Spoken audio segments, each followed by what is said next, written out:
이번 주에 날마다 기막힌 새벽에 김동원 목사님 말씀 중에서 목사님께서 이제 하나님을 두려워함, 그죠? 하나님을 두려워하는 것과 하나님을 가까이함, 하나님을 가까이 하는 것의 균형을 말씀하셨습니다. 그 밸런스에 대해서 말씀하셔서 제가 카톡방에 나눈 적이 있습니다.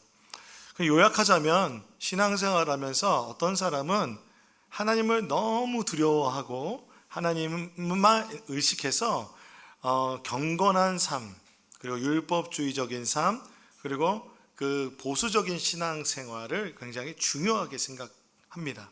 또 그런 성향을 가지신 분들이 계십니다. 또 반면에 어떤 분들은 하나님을 친밀한 하나님, 나와 함께 하시는 하나님, 나의 모든 죄를 용서해 주시는 그 한량없는 긍휼을 베풀어 주시는 하나님으로 생각해서 하나님을 친밀하게 대하는 사람들이 있다는 겁니다. 저 같은 경우는 어떤 쪽일까요? 지금 보기에 여러분들이 한번 생각해 보시면 하나님을 친밀하게 대하는 좀 편한, 하나님과 편한 관계 속에 있는 사람으로 생각되지 않으십니까? 기타도 치고, 그리고 또 양복을 입었는데 목사 옷 바울 셔츠를 입었는데 기타를 치면서 찬양 인도도 하고 이런 모습을 보면 그렇습니다. 그런데 이 두 가지가 균형이 있어야 된다는 것은 너무 하나님을 두려워하면은 너무 율법주의적 신앙생활을 할 수 있고 딱딱한 마음을 가질 수 있다는 겁니다. 그리고 너무 친밀함을 찾다 보면, 긍휼함을 찾다 보면 죄에 대해서 민감하지 않고, 그리고 어떻든 하나님이 나 받아주실 거니까, 그리고 또 너무 이렇게 하나님 앞에 하나님을 좀 무례하게 대하는 것처럼 보이는 모습이 있을 수 있다는 것입니다. 그런데 하나님 그 복음적인 것, 성경적인 것은 이 하나님을 경외하는 마음과 하나님을 친밀하게 대하는 이 두 가지가 성경에는 같이 이야기되고 있다는 것입니다. 그리고 성경에서 균형 잡힌 신앙생활을 했던 사람들은 이 두 가지가 함께 있었습니다. 하나님을 경외하는 것과 하나님을 친밀히 대하는 것, 이 두 가지가 균형이 잡혀 있었습니다. 우리가 신앙생활할 때 그런 균형이 있으면 좋겠다라는 것이 김동원 목사님의 말씀이었습니다. 이런 균형을 팀 켈러 목사는 복음주의라고 말합니다. 예수 그리스도의 복음, 그러니까 하나님을 믿는 복음주의는 율법주의에도 치우치지 않고 자유주의나 상대주의에도 치우치지 않는 그런 균형 잡힌 그 중간이라고 말씀하셨습니다. 그래서 이분이 쓴 책 이름도 센터 처치예요. 우리의 어떤 중심이 예수 그리스도의 복음으로 중심을 잡고 있어야 된다는 것입니다. 저 얘기를 좀 하겠습니다. 좀 신뢰가 되지 않았는지 모르겠습니다. 전 중학교 3학년 때 예수를 믿었습니다. 네. 그 전에 뭘 믿었냐? 불교를 믿었습니다. 불교를 믿었는데 아주 열심히 믿었습니다. 반야심경도 외우고 절하는 방법도 그대로 하고, 그래서 아마 저희 가족들은 저를 기억할 겁니다. 저는 이제 정기적으로 그 버스를 2번 갈아타는 절에도 다녔습니다. 그러므로 저는 기본적으로 율법주의적이며 그리고 종교적인 사람입니다. 그러니까 삶의 어떤 어려움 가운데서 내 삶의 평안을 누리기 위해서 내가 선택했던 방법은 내가 경건해지는 것이었습니다. 율법주의적인 삶을 사는 것이었습니다. 그런데 저 내면은 어땠을까요? 굉장히 괴로웠죠. 내 안에 있는 그 죄들이 여전히 남아있고 그런 갈등 속에서 근데 교회를 가게 된 겁니다. 그러니까 교회를 다니면서 내가 이제 어떤 종교를 바꾼 거라고 생각했기 때문에 교회에서도 어떤 종교적인 신앙생활, 그것이 되게 익숙했습니다. 요즘은 어떨지 모르겠어요. 제가 요즘 생각해 보니까 그때 당시는 찬양 예배가 없었습니다. 중학교 이럴 때도. 그래서 그 경건한 그 예배 형식으로 예배를 드렸는데, 근데 요즘은 다 찬양으로 예배를 드리고 자유로운 예배를 아이들이 드립니다. 그런데 그 아이들의 신앙과 지금 신앙과 그때 당시의 어떤 신앙이 어떤 균형이 어떤 면이 있을까 생각해 보면 그때 당시는 좀 더 종교적이고 지금은 너무 아이들을 자유롭게 하는 것 아닌가, 좀 예수 그리스도의 신앙의 교육이나 이런 게 부족한 것 아닌가라는 생각이 들었습니다. 어쨌든 이런 내면의 여러 가지 갈등 속에서 저는 교회를 다니면서도 종교적인 신앙생활을 잘 했습니다. 전혀 어렵지 않았습니다. 교회를 다니는데 찬송가 부르고 성가대하고 이게 너무 좋았죠. 그러다가 어느 한 찬양 집회를 갔는데 올레이션스 경배와 찬양 모교 모임이었습니다. 그곳에서 저는 하나님의 강력한 임재를 경험했습니다. 하나님이 내 삶에 다가오시는구나. 하나님이 찬양을 부르는데 내 마음을 뜨겁게 해주시고 하나님이 나를 만나주시더라고요. 그때 저는 하나님을 만나서 그 뜨겁게 하나님을 찬양하는 사람들을 사모하기 시작했습니다. 나도 저렇게 됐으면 좋겠다. 그런데 그 올레이션스 경배와 찬양은 순교자적 신앙, 그렇지, 믿음, 말씀대로 사는 것, 십자가를 의지하여 죄를 미워하고 경건한 기독교인의 삶을 사는 가치. 그래서 때로는 세상을 등지고 수도사처럼 살아가는 수도사적 영성을 추구했습니다. 저는 이걸 굉장히 좋아했습니다. 그리고 당시 저희 교회는요, 신앙생활에 모범을 보이는 형님들이 그렇게 많이 없었어요. 교회가 제가 보기에 이중적인 신앙생활을 하시는 분들이 많았습니다. 1차는 청년부 모임, 2차는 호프집, 3차는 당구장에서 모이는 아주 쿨한 멋진 도시 삶을 사는 형님들이 많았습니다. 형님 누나들이 많았습니다. 하나님의 은혜를 경험한 저는 그 순간 그들처럼 경건한 그리스도인처럼 살고 싶었습니다. 그래서 술, 담배는 찾아보지도 않았고요. 그 경건한 신앙생활을 하는 삶이 더 중요하다고 생각했어요. 그 이중적인 신앙생활을 하면 안 된다. 그래서 술이나 담배는 입에도 대지 않으려고 했습니다. 호기심이나 누가 강제로 나한테 술을 먹이지 않는 이상 제가 내 즐거움을 위해서 선택하지 않았습니다. 그리고요, 저는 사람들에게 내가 얼마나 훈련받고 경건한 사람인지 보여주고 싶었습니다. 그래서 대학교 때 그것이 너무 자랑이었어요. 그때는 그게 그런 의미인지 모르고 내 안에 자랑이었는데 예수제자훈련학교라는 것을 받았습니다. DTS라는 걸 받고 나면 그걸 받아야만 받을 수 있는 가죽 십자가 목걸이 이만한 걸 줍니다. 아마 저희 가족은 기억할 거예요. 제가 그걸 항상 목에다 걸고 다녔습니다. 2시간 동안 대학교를 가는 지하철에서도 다른 사람들이 보면서 얼마나 힘들었을까요? 제가 그 십자가 목걸이를 차고 다니면은 제 대학교 동기가 내가 너만 보면 내가 마음이 힘들다. 나도 교회 다니는데 너 때문에 힘들다. 그런 얘기를 했었습니다. 여러분, 근데 실상 제 내면은 어땠을까요? 실상 제 내면은 어땠을까요? 죄가 가득했습니다. 죄를 사랑하고 그 죄 가운데서 다른 사람하고 비교했을 때 내가 내세울 수 없는 죄인이었습니다. 사람을 미워하기를 더 좋아하고 세상 정욕, 뭔가 사는 거 너무 좋아하고 매일마다 음란한 생각과 싸우고 그 해결되지 않은 그 죄의 모습 때문에 실망되잖아요. 나 이렇게 경건하게 사는데 나 이거밖에 안 돼. 그래서 뼈를 깎는 듯한 괴로움이 있을 때마다 하나님 앞에 나가고 또 나가는 거예요. 그런데 여기에서 하나님께서 보여주셨던 가장 큰 죄가 무엇이었을까 생각해 보면 다른 사람들을 엄청 비판하고 있는 거예요. 나는 이 정도고 나는 이런 경건한 사람이고 당신들은 지금 이중적인 신앙생활을 하고 있는 거야 라고 정해놨어요. 내 마음속에.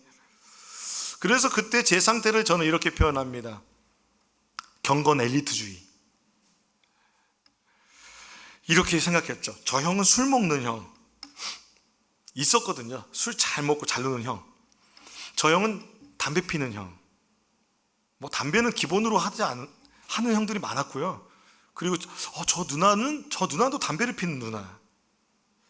그리고 저 형은 뭐 나이트 가서 사는 형. 저 형은 깡패. 저희 교회가 깡패로 되게 유명한 교회였어요. 그래서 제가 고등학교를 되게 편안하게 다녔거든요.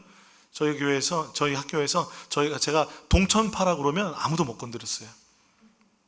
얼마나 좋은데 부끄러웠는지 이 복잡한 마음을 여러분 아십니까? 그러면서 정말 저 사람, 그런데도 교회에 오면 그 형들이 너무 열심히 해요. 교회에 현수막 달고 막 행사 있으면 그 형들이 다 선곡하고 연극하고 찬양팀하고 그런 거예요. 그래서 내가 제 마음에 이런 생각했어요. 저 하나님 미워하실 거야. 아니, 하나님 기뻐하시겠어? 그러면서 내 마음에 어떤 마음? 적어도 나는 살아가시겠지. 나는 이런 경건한 삶을 사니까 하나님 나를 좋아해 주시겠지 생각했습니다. 그러니 생각해 보면은 저는 꽤나 기준이 높고 사람들을 평가하는 그런 경건한 엘리트주의, 즉 율법주의자였던 것 같습니다.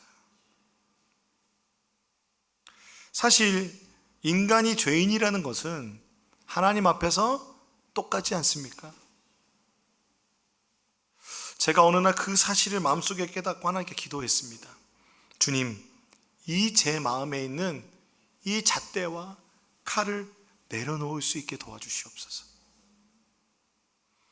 경건을 비교하여서 사람들의 급을 매겼던 이 심각한 죄를 용서해 달라고 기도하였습니다. 오늘 우리가 읽은 본문은 우리가 꽤나 잘 아는 유명한 간음하다가 현장에서 붙잡힌 여인의 이야기입니다. 그리고 예수님께서 이 여인에 대해서 그 어떤 판결을 내리시기 전에 땅에 쓰신 글씨, 땅에다 글씨를 2번 쓰십니다. 기독교 역사상 가장 풀리지 않는 퀴즈, 미스테리가 뭐냐면 예수님이 무슨 글씨를 쓰셨을까? 다 궁금하시죠? 천국 가면 물어봐야 돼요. 예수님 뭐 쓰셨어요? 물어보고 싶어요. 그런데 그래서 이 본문에 대한 주석을 하면서 제가 이 본문을 딱 대하면서 첫 번째 들었던 마음은 이걸 설교할까 말까였어요. 주저가 되더라고요. 이게 예수님이 지금 죄를 용인하시는 건가? 그렇다면 나는 지금 이 죄에 대해서 어떻게 이야기해야 되는가? 다 긍휼하게 받아야 되는가? 그런 고민을 막 하는 순간에 주석을 보니까 주석을 안 한 주석가들이 있는 거예요. 마음이 평안해졌어요. 주석가들도 주석을 안 해. 왜 그랬을까 보니까요. 여러분 세번역 성경에 보면 이게 자세히 보시면 7장 53절부터 8장 11절까지 가로가 쳐져 있어요. 가로가 쳐져 있고 2개의 가로가 쳐져 있고 그 위에 주석을 달았는데 이렇게 돼 있어요. 오래된 사본에는 본문 없음. 오래된 사본에는 이 본문이 없어요. 그리고 어떤 사본에서는 다른 곳에 위치해 있어요. 요한복음 끝이나 좀 더 앞쪽에. 그렇다면 여러분, 이 본문이 그렇다면 정말 예수님께서 하셨던 그런 역사적인 사건인가 했을 때 우리는 이 본문의 위치를 믿는 겁니다. 초막절에 어떤 관련된 사건으로서 이 8장 1절부터 11절의 이 위치를 우리는 지금 성경에서 믿고 있는 겁니다. 그런데 왜 빠뜨리고 설교도 안 하고 왜 설교 안 하려고 그러고 왜 주석도 안 했을까요? 여러 가지 이유가 있겠죠. 그 중에는 당시 사회적인 분위기 안에서 이 간음죄를 용인하는 듯한 용서하는 듯한 분위기가 싫었던 것도 기독교 공동체 안에 있었을 것이다 라고 사람들은 추측합니다. 우리가 읽은 본문을 통해서 그렇다면 하나님께서 우리에게 주시는 본뜻은 무엇일까요? 한번 생각해 보고 싶은데요. 예수님은 초막절에 그리스도에 대한 신비를 우리에게 말씀해 주셨습니다. 그렇죠? 기억나시죠? 기억 안 나도 괜찮습니다.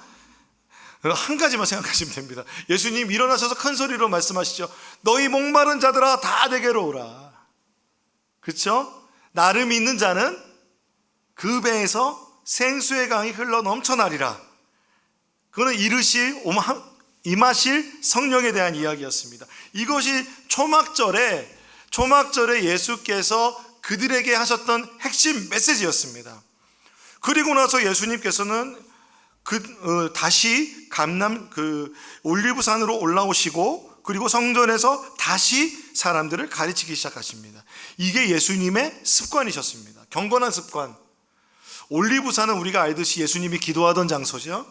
예수님은 기도하는 경건한 사람이었습니다. 또한 예수님은요, 하나님의 말씀을 가르치시는 분이었습니다. 그런데 이 가르치다라는 단어가요, 히브리어로 뭐 어떻게 히브리어로 되어 있는 것을 그 디다스코라고 이렇게 번역을 하는데, 이 히브리어는 원래 가르치다와 배우다가 같이 있습니다. 여러분, 가르침은 배우는 겁니다. 가르침은 배웁니다. 여러분, 제가 성경을 뭔가 세미나를 하고 가르치면 그 가르침 속에서 나는 배우게 됩니다. 예수님은 그만큼 말씀을 사모하셨고 사랑하셨습니다. 그래서 그런지 예수님의 가르침이 너무도 달콤했는지 사람들이, 또 많은 사람들이 모이기 시작했어요. 자, 예수님의 이런 인기 누가 제일 싫어했을까요? 네, 원래 사람들 가르치던 사람들 누구였습니까? 이 율법을 가르치던 율법학자들과 바리새인들이 너무 싫어했던 거예요. 그래서 이 사람들 눈에는 예수님을 치워버려야 돼요. 예수님을 어떻게든 잡든 죽이든 뭔가 방법을 해야 되는 거예요. 너무 불편해요. 그래서 그들이 했던 방법이 뭐냐면, 가늠한 현장에서 잡힌 여인을 예수님 앞에 데려 놓는 거예요. 그리고 이들은 요한복음 3장 8장 3절 5절에 이렇게 되어 있습니다. 같이 읽어보겠습니다. 시작. 율법학자들과 바리새파 사람들이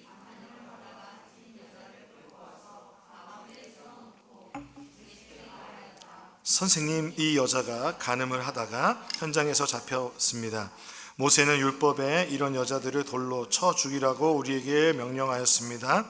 그런데 선생님은 뭐라고 하시겠습니까? 여러분, 이 참 성경을 가르치는 예수님께 정말 궁금해서 물어본 거겠죠. 이거 어떻게 될지 모르니까 물어본 거겠죠. 아니요, 그렇지 않아요. 여기 예수님을 이들이 이렇게 존중하면서 선생님이라고 말한 적이 없어요. 기억나십니까? 니고데모는 그 바리새파 1% 되는 사람인데 그는 예수님께 선생님이라고 했어요. 근데 이들은 그런 의미로 존경의 의미가 아니라 이겁니다. 이렇게 선생님이시라면서요. 이 가늠한 여자가 우리가 지금 현장에서 잡아왔는데, 이 모세율법 아시죠? 모세율법. 거기는 이런 여자들을 돌로 쳐 죽이라고 우리에게 명령했거든요. 선생님은 뭐라고 하시겠어요? 라고 물어본 겁니다. 그러니까 이 의도에는 뭐냐면, 다분히 예수님을 뭐 할 의도가 있어요? 시험할 의도가 있어요. 어떻게요? 시험하여 붙잡으라고 했다고 본문에 나와 있죠. 가둬놓으려고, 예수님을 잡으려고 올무를 친 겁니다. 덫을 놓은 겁니다. 고발할 거리를 찾는 겁니다. 그러니까 예수님이 하는 말을 듣고 내 손에 피 안 묻히고 예수님을 잡아 넣으려는 겁니다. 이들의 이런 간교한 모습을 보면, 이 간사한 모습이 누구가 생각나요? 전 사단이 생각나더라고요. 뱀의 모습이 생각나지 않으세요? 이들이 한 말들이 왜 그 사단의 모습과 같은지 나중에 더 말씀을 드려볼게요. 신명기에는요, 이런 간음한 사람들이 현장에서 잡혔을 때 어떻게 해야 되는지 그 율법에 이렇게 되어 있습니다. 신명기 말씀을 제가 읽어드릴게요. 어떤 남자가 남의 아내와 정을 통하였다가 들켰을 때에는 정을 통한 남자와 여자를 다 죽여서 이스라엘에서 이런 악의 뿌리를 뽑아야 합니다. 한 남자와 약혼한 처녀를 다른 남자가 성 안에서 만나서 정을 통하였을 경우에 두 사람을 다 성문 밖으로 끌어다 놓고 돌로 쳐서 죽여야 합니다. 그 처녀는 성 안에 있으면서도 소리를 지르지 않았기 때문이요, 그 남자는 이웃의 아내를 범하였기 때문입니다. 그리하여 당신들 가운데서 이런 악의 뿌리를 뽑아야 합니다 라는 것이 율법에 지금 신명기에 적혀 있습니다. 그렇다면 지금 예수님은 어떻게 대답을 하셔야 될까요? 그리고 이 신명기법에 의하면 간음은 결혼한 사람과 그리고 약혼한 사람에게 다 유효합니다.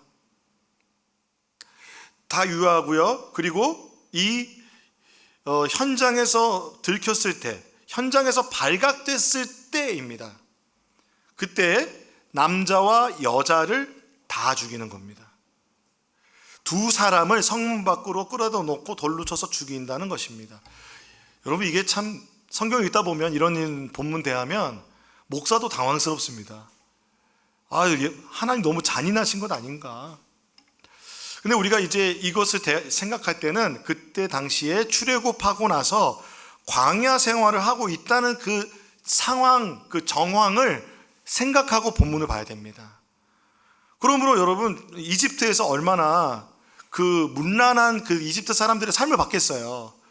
그리고 이제 하나님의 백성이 되려면 가정을 지켜야 되는 거예요.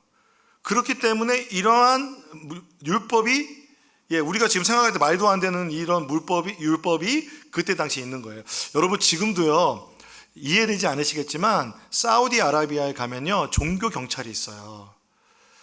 사우디아라비아에서는 절대로 그 히잡을 쓰고 있는 여인의 눈을 보면 안 돼요. 왜 그런지 아세요? 눈을 보면 간음이에요. 그래서 만약에 종교 경찰이 그것을 봤어요, 그러면 눈을 뽑아도 아무 말도 못해요. 그렇게 무서운 게 율법주의입니다, 여러분. 그러니까 이렇게 생각하면 지금 이들은 이 이것을 그대로 율법주의로 지금 해석해야 한다는 그런 관점으로 예수님께 들이민 거예요. 그 예수님은 죄인들과 식사도 하셨잖아요. 그리고 예수님이 구원하러 오셨다고 하고 죄인들을 구원하러 오셨다고 말씀하셨기 때문에 예수님께서 이 율법을 아심에도 불구하고 이 여인을 돌로 치지 말아라, 이 여인을 궁휼히 여기고 불쌍히 여겨라, 내가 이 죄를 사하노라 라고 죄사함을 선포한다든지 용서를 선포하면 무슨 일이 벌어지냐면, 예수님은 누구라고 생각해요? 죄사함의 권세가 있어요? 우리가 알긴 있지만 그들이 보기엔 사람이 죄사함의 권세는 없는 거예요. 그러므로 신성 모독이고, 그리고 율법을 어기는 거예요. 그러니까 율법 학자, 율법 선생님으로서 권위가 땅에 떨어지는 거죠. 그리고 신성 모독이니까 잡아 넣을 수 있는 거예요. 그리고 만약에 예수님이 이 율법대로 돌로 쳐 죽여라 그랬으면 어떤 일이 벌어질까요? 예수님은 무정한 사람이 될 뿐만 아니라 당시 유대 사람들은 사형할 권한이 없었어요. 유대 사람들은 나라가 없는 로마의 식민지민이었어요. 로마법을 따라서 사형을 집행해야 돼요. 그러므로 로마 사람들한테 고발을 하면, 예수님 네가 뭔데 사람한테 그렇게 하냐라고 그 사람을 잡아넣을 수 있겠죠. 이렇게 하든 저렇게 하든 예수님은 이 올무에 묶여서 이 덫에 걸려서 잡아넣으려고 하는 것이 그들의 의도라는 것입니다. 예수님의 권위를 떨어뜨리려는 것이 그들의 의도입니다. 여기서 우리가 이 극단주의적인 율법주의자들이 얼마나 간사하고 사악하고 무정한지를 알 수 있습니다. 보세요. 하나님의 말씀을 그대로 지켰나요? 아니면 조금 바꿨나요? 바꿨어요. 현장에서 가늠하다 잡혔다면 그 남자도 데리고 왔어야 되는 거예요. 그렇죠? 그리고 증인이 누구인지 한 사람, 두 사람, 세 사람을 세워야만 돼요. 근데 그렇게 하지 않은 거예요. 그렇죠? 그러면서 예수님께 그렇게 하는 모습이 뭐와 똑같아요? 뱀과 똑같잖아요. 정령 죽으리라 하더냐? 하나님의 말씀을 조금 바꿔놓는 거예요. 여러분, 죄는 무엇이냐면 관역에서 벗어나다는 뜻이 있어요. 하나님의 말씀에 벗어나서 하나님의 말씀을 잘못 인용하게 만드는 것이 그들이었습니다. 그리고 그들이 무정하다는 것은요, 그 여인만 데려와서 어디 세워놨어요? 가운데 세워놨어요. 얼마나 수치스러웠을까요? 사람의 수치는 생각도 안 하는 거예요. 그때 당시에, 예수님 당시에 그 팔레스타인에 그 아이들이 결혼하고 정혼하는 나이가, 그 남녀가 정혼하고 결혼하는 나이가 13세에서 15세였습니다. 그러니까 생각해 보면은 우리네 딸들과 우리네 손녀들과 나이가 똑같습니다. 만약에 제 딸이 이런 일을 당한다면 저는 아마 미쳐버릴 겁니다. 얼마나 수치스러웠겠습니까?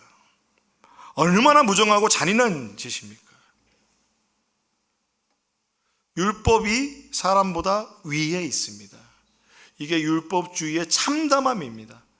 이 참담한 판결을 이 여인이 기다리고 있는 겁니다. 여러분, 죄가 아무리 중하더라도 여인을 이렇게 대하는 게 옳은 겁니까? 여러분, 옳다고 생각하십니까?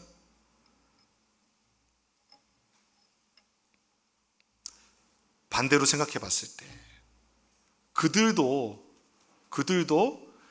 사형을 집행할 권한이 있어요? 없어요? 없죠?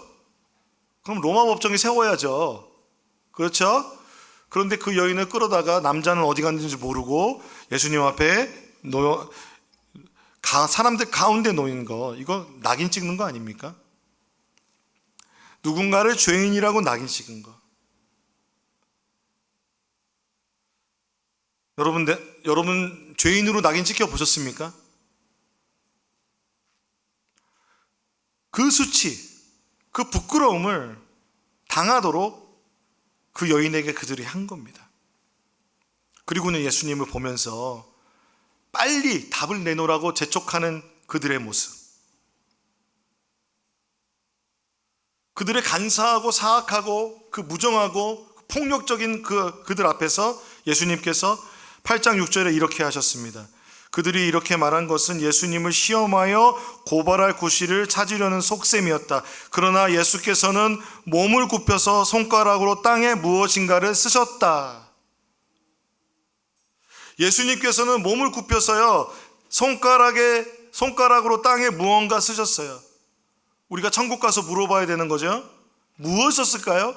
어떤 사람은 10계명을 썼다. 1계명부터 하나씩 써나가셨다라고 말하는 사람이 있어요. 어떤 사람은 7계명, 간음하지 말라라는 이 계명, 아니면 10절에 남의 아내를 탐하지 말라는 그런 계명들을 써내려갔다라는 말씀도 합니다. 그런데 성경에 나와 있지 않는 것을 그러게 뭔가 이렇게 주석을 하거나 어떤 추측하는 것은 그 성경을 올바로 해석하는 것이 아니라고 합니다. 그렇다면 성경에 나타난 대로 봤을 때, 이 정황을 볼 때 예수님은 그들의 그 분노에 찬, 그리고 그들의 그 격앙된 분위기 속에서 대응하지 않으시고, 예수님은 그들의 즉답을 피하시며 않는 방법으로 그 표현을 통해서 그들과의 논쟁을 피하신 것이다 라는 것입니다. 여러분, 삶을 살아가다 보면 논쟁할 때가 많잖아요. 제가 어느 날 종로 3가에서 막 이렇게 지하철을 타러 가는데 이렇게 딱 얘기하는 거예요. 기가 좋으시네요. 그 사람하고 1시간 동안 논쟁을 했는데 집에 오면서 기빨려가지고, 죄송합니다, 목사가 기빨린다는 얘기, 뭔가 이렇게 막 그 사람하고 이기려고 얘기를 했는데 안 돼요. 그럴 때는 어떻게 해야 될까요? 바빠가지고 그러면서 그 자리를 피하는 게 제일 좋습니다. 그게 지혜로운 겁니다. 예수님이 그 지혜가 있으셨던 겁니다. 부부싸움 할 때 서로 와 이러면 안 돼요. 누가 막 이러면 한 사람이 땅에다 글씨를 쓰세요. 예수님은 그런 것입니다. 근데 이것이 그 율법학자들을 위한 예수님의 배려인 것도 같습니다. 답을 내놓으라고 막 그러는데 그렇게 글씨 쓰니까 얼마나 답답했겠어요. 그러니까 더 재촉하는 거예요. 이제 뭐 하는 거예요 지금? 글씨를 쓰고 있다고 막 재촉을 하니까 예수님이 요한복음 6장 7절과 8절로 대답을 하십니다. 같이 읽어보겠습니다. 6장이 아니라 8장이요. 시작. 그들이 다그쳐 물으니 예수께서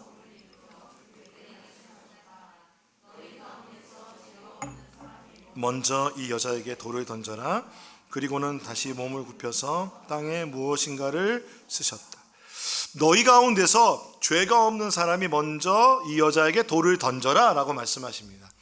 여러분, 신명기 법에는요 17장에 이렇게 돼 있습니다. 여러분 같이 읽어볼까요? 시작. 당신들은 여자이든 남자이든 이런 악한 일을 한 사람을 당신들 성문 바깥으로 끌어내어 돌로 쳐서 죽여야 합니다. 그런데 사람을 죽일 때에는 한 사람의 증언만으로는 죽일 수 없으며 두세 사람의 증언이 있어야 합니다. 죽일 때에는 증인이 맨 먼저 돌로 쳐야 하고 그 다음에 모든 백성이 뒤따라서 돌로 쳐야 합니다. 그렇게 하여 이런 악한 일을 당신들 가운데서 뿌리 뽑아야 합니다. 그러니까 처벌이라는 것은 심판이죠.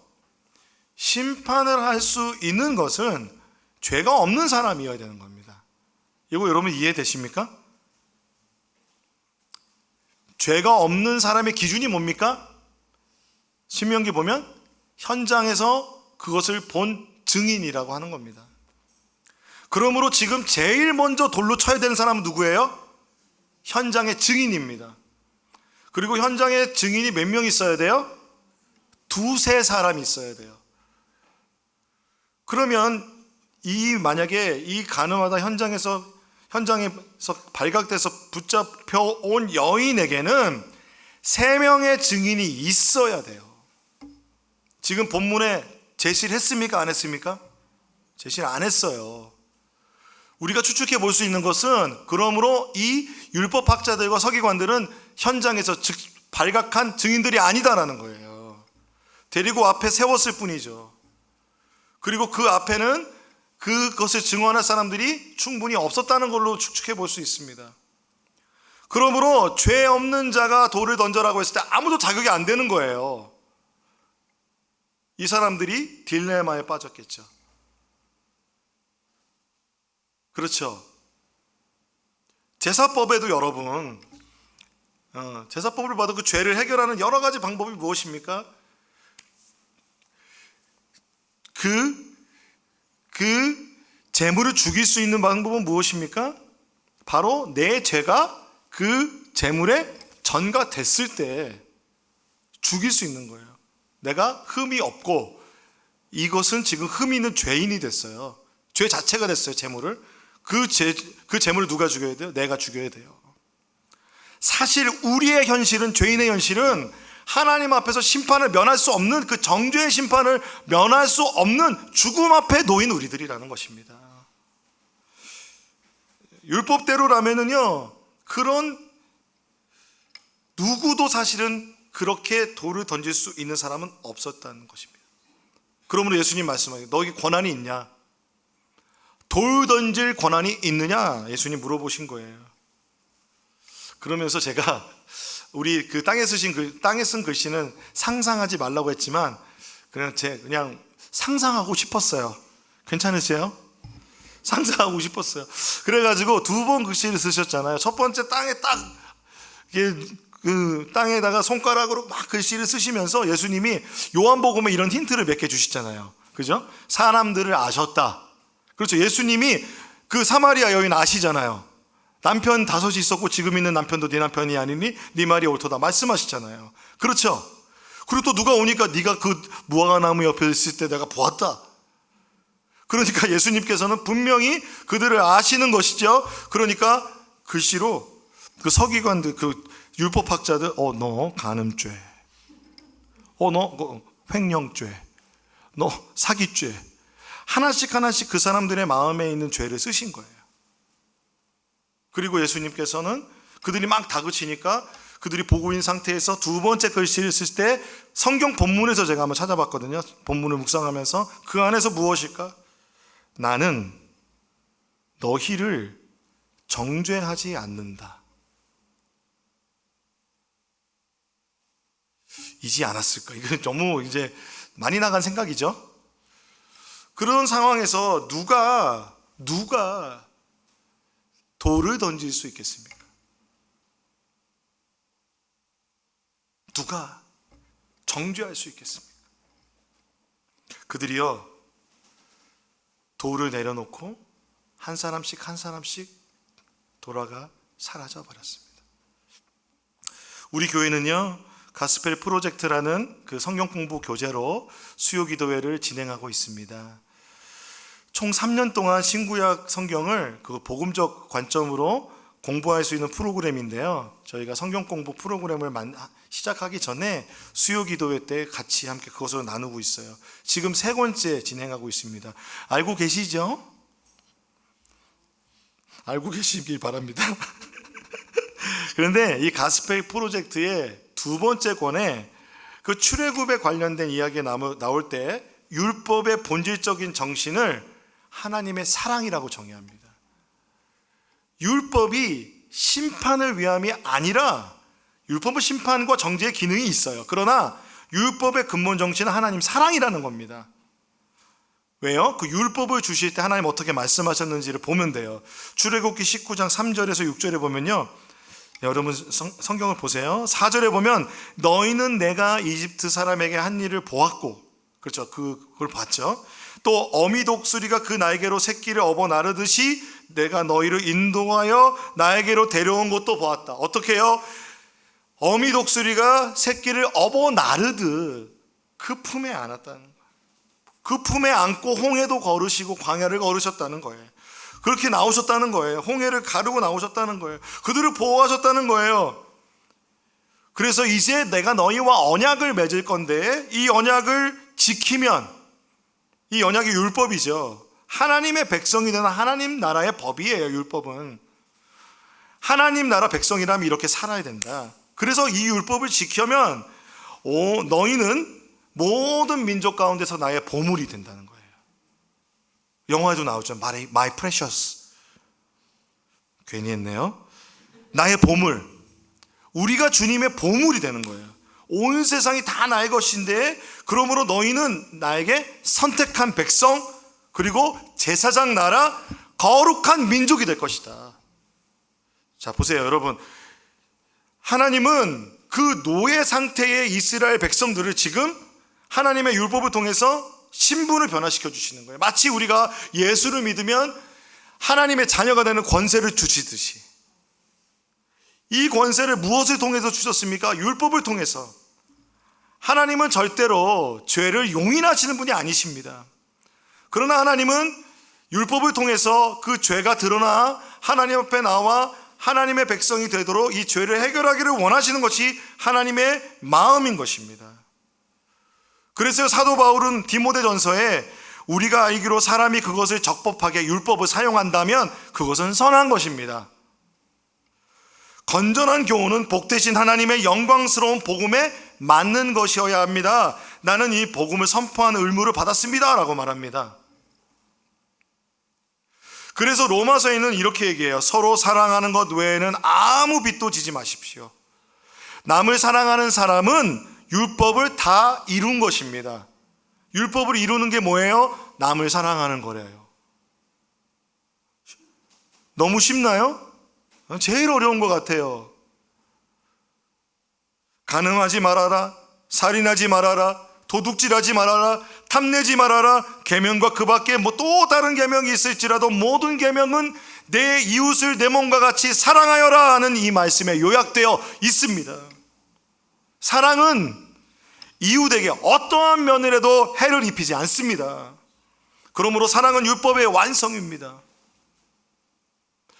율법학자와 바리새파 사람들이 정말 하나님을 사랑하고 율법을 알았다면 어찌 그런 무정하고 폭력적인 짓을 할 수 있겠습니까? 아니요, 하나님은 용인하지 않습니다. 오늘날 한국교회가, 우리가 누구를 정죄할 자격이 있습니까? 우리가 누구를 판단할 자격이 있습니까? 우리는 그저 죄인입니다.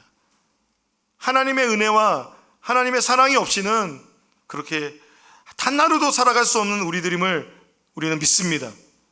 그래서 율법은 그 죄인인 우리를 사랑하시고 구원하시는 하나님의 사랑입니다. 예수께서 이 땅에 오신 이유도 분명히 말씀하시죠. 하나님께서 아들을 이 땅에 보내신 것은, 이 세상에 보내신 것은 세상을 심판하려 하시는 것이 아니라 아들을 통하여 세상을 구원하려 하시는 것이다. 아멘입니다. 여러분, 사람들이 다 떠나가고 나이 많은 사람부터 다 떠나가기 시작합니다.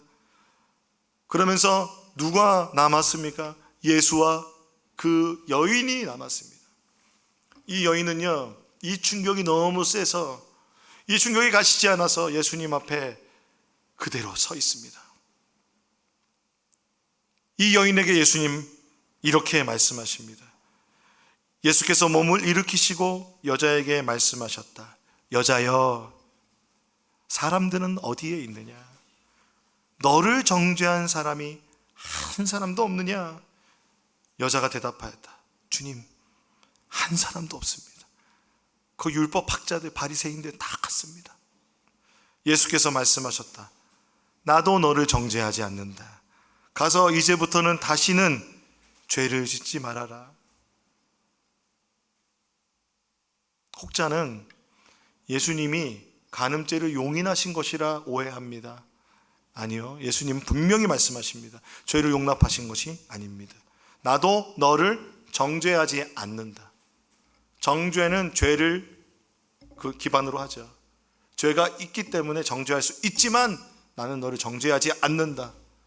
이 정죄하지 않는다는 것은 죄가 없으신 예수 그리스도께서 그를 용서한다는 것입니다. 전제가 무엇입니까? 근데 이제부터 다시는 죄를 짓지 말아라. 죄에서 자유를 얻게 되는 것은 죄에서 떠나는 것입니다. 죄를 지면서 예수의 복음으로 내가 죄에서 자유하다 말하는 것은 말이 안 되는 일입니다. 진정한 회개는 내가 그 잘못해서 돌이키는 것입니다. 우리가 사랑하는 자녀들이 여전히 실수해도 한 번 돌이키면 그것을 기뻐하듯이 하나님은 늘 우리를 용서하시는 하나님이심을 믿습니다. 우리가 이 여인과 같이 예수님 앞에 서 있을 때 얼마나 많습니까? 예수님 앞에 서서 주님께 죄를 고하고, 주님, 제가 이런 어려움이 있습니다 라고 말할 때 주님이 이렇게 말씀하시는 거예요. 십자가를 보여주시면서, 십자가에서 못 박힌 두 손을 보여주시면서 나도 너를 정죄하지 않는다. 가서 이제부터 다시는 죄를 짓지 말아라. 사랑하는 나의 아들아, 사랑하는 나의 딸아, 죄가 너를 주장하지 못하도록 해라. 너는 하나님의 자녀다. 삶이 변화되기를 원하십니다. 사랑하는 여러분, 회개를 멈추지 마십시오. 포기하지 마십시오. 고범죄가 있더라도, 내 삶 가운데 어떠한 죄가 나를 계속해서 죄의 권세에 묶여 있는 것처럼 속일지라도 우리는 죄의 권세에서 그 누구도 우리를 정죄할 수 없습니다. 예수께서 십자가에서 그 정죄의 권세, 사단의 권세를 깨뜨리셨습니다. 예수의 용서만 받으면 됩니다. 사랑하는 여러분, 우리는 혹시 신앙생활하면서 율법학자여 바리새파 같지 않습니까? 오늘 여인을 그 현장에서 가늠하다 잡혀온 여인과 같은 사람들을 보면서 우리가 죄인이라고 말하고 정죄하는 사람 아닙니까? 나는 저 사람보다 낫지, 나는 저 사람보다 낫지, 나는 좀 더 나은 신앙인이지라고 생각하지 않으십니까? 교회는 죄를 미워해야 합니다. 죄를 용납하면 안 됩니다. 그러나 교회는 죄인들이 모이는 곳입니다. 죄인을 사랑해야 합니다. 죄는 미워하지만 그 영혼은 사랑하고 구원해야 하는 것입니다. 여러분 믿으십니까? 그러므로 여러분, 겉모습을 보고 그 누구도 판단하면 안 됩니다. 한국 사람들은 꼭 호구조사 하려고 그래요. 그리고 나서 나랑 맞는 사람인가 이거 막 찾아보는데, 우리 그거 내려놓을 수 있을까요? 저는 우리 높은 안성교회는 내려놓고 정말 그 사람 있는 모습 그대로 맞아들였으면 좋겠습니다. 우리의 힘으로 되지 않습니다. 예수의 십자가의 은혜가 우리에게 충만하기를 소원합니다. 그래서 우리 안에 정말 죄 용서의 구원의 기쁨이, 그 사랑의 감격이 넘치는 우리 높은 안성교회가 되기를 원하고, 여러분 모두 다 되기를 예수님의 이름으로 축원합니다. 아멘. 그래서 우리가 함께 주님께 찬양하고 싶어요. 그 나 같은 죄인 살리신이라는 찬양을 함께 드리고 싶습니다.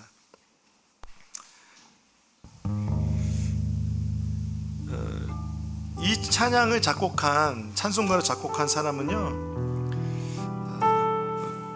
이 노예를 파는 사람이었습니다. 사람을 사고 파는 사람이었습니다.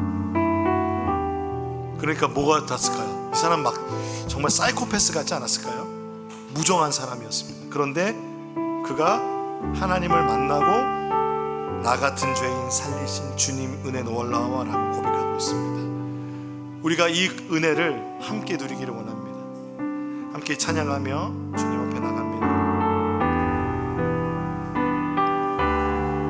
우리 두 손을 이렇게 좀 모으면서 찬양하면 어떨까요? 나 같은 죄인 살리신